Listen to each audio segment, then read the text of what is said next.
Welcome back to Grady SportSource. I'm your host, Caroline Connolly. I'm sitting here with Nicole Sharon and Will Wynn. We're going to play a little game called Buy, Sell, or Hold. How this game works is we'll have 3 topics to discuss, and I'll read a headline, and you guys are going to say if you want to buy, sell, or hold on that player or program. First up, we have Max Johnson, quarterback of Oconee County. Are you guys buying or selling or holding on Max Johnson living up to his reputation during his senior season? Caroline, I'm going to hold on Max Johnson. He is a great quarterback, but what I can't help but notice is his stats from sophomore season to junior season. Sophomore season, he threw for over 1,900 yards and had a completion percentage just above 52%. In his junior season, he just eclipsed 1,000 yards, and his completion percentage dropped all the way down to 39%. All right. See, I'm buying Johnson. I feel really good about him, guys. What makes you so confident? Although, Will, you do bring up a good point of the decrease in passing yards from sophomore to junior season. It's Max Johnson. 4-star recruit, committed to LSU, had 16 offers from different schools. A player with this kind of talent is not going to hide it, and he's going to want to prove those doubters from last season wrong. So I'm buying Johnson on this one. All right, I'm actually going to wait and hold on Max Johnson for now. He is a great quarterback. You guys are right, he is. But his team also, he is a senior, and he's committed to a great school. His team went 6-5 last year, and I do see him prioritizing his health rather than trying to make a big run in the playoffs this season. Well, Caroline, if you feel that way, then why don't you just sell him?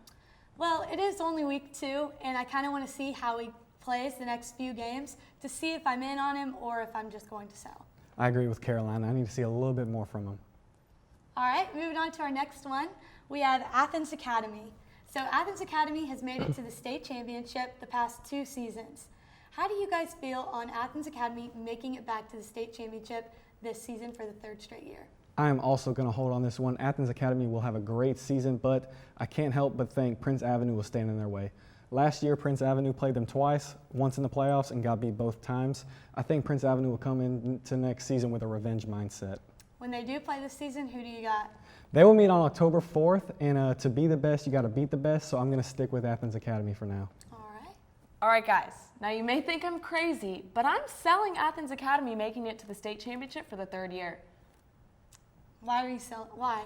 All right, like you said, Will, Prince Avenue, they're going to have that revenge mindset coming into this season. Brock Vandegrift of Prince Avenue, he's one of the top quarterbacks in the 2021 recruiting class, recently committed to Oklahoma. He is going to give it his all and bring the heat this season. It's going to be the hunter becomes the hunted. Every team is going to come after Athens Academy and try to take them down. So I'm not only selling Athens Academy making it to the state championship for the 3rd year, but I'm buying in on Prince Avenue winning the region. You heard it here first, folks. The Spartans really need to watch their back this season because these other teams are coming. And for that reason, I'm selling Athens Academy.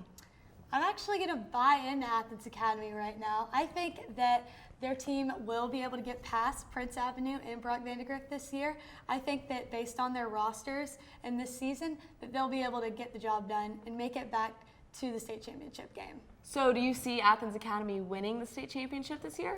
That's the thing. I do think that they'll make it there, but Eagles Landing Christian Academy has beaten them by a lot in the past 2 years, and I don't see that changing this year. So I have a feeling that Eagles Landing Christian Academy will be able to beat them in the state championship, but I do buy into Athens Academy making it back to that game. Yeah, I agree with Caroline. I feel like Athens Academy can make it back to the state championship. I don't know about them winning it. All right, the last person we're going to talk about is O'Brien Barnett, the Clark Central running back. How do you guys feel on Barnett continuing his hot streak through his senior season this year? This was my easiest decision. I'm all in on him. I'm buying him. From his sophomore to junior season, his stats skyrocketed. He rushed for over 400 yards his sophomore season, and his junior season, he rushed for over more than 1,100 yards and scored 12 touchdowns. Will, you read my mind. I am buying Barnett 100%. He has constantly improved on the field, and he continues to perform every season. According to Coach Perno, he's carried close to 300 carries and has not fumbled. Now, I really hope I didn't just jinx him by bringing that up. You can't ignore that now. Exactly. He is a stud, and he's going to continue to be an even bigger one this season. So I'm definitely buying Barnett on this one. All right, I think I'm going to hold on Barnett for now. He is a stud, I will give you that, but he's also had Jonathan Sewell with him in the backfield for the past 2 seasons. Jonathan Sewell, What about him? He's another running back over at Clark Central, and he graduated in 2019. And I think that Barnett is a stud and will do great this season, but I'm worried about if he'll be able to continue his hot streak without having Sewell in the backfield to help him out. Caroline, you couldn't even agree on one of these with me. And that's all the time we have today, folks. Thank you for tuning into this week's segment of Buy, Sell, or Hold.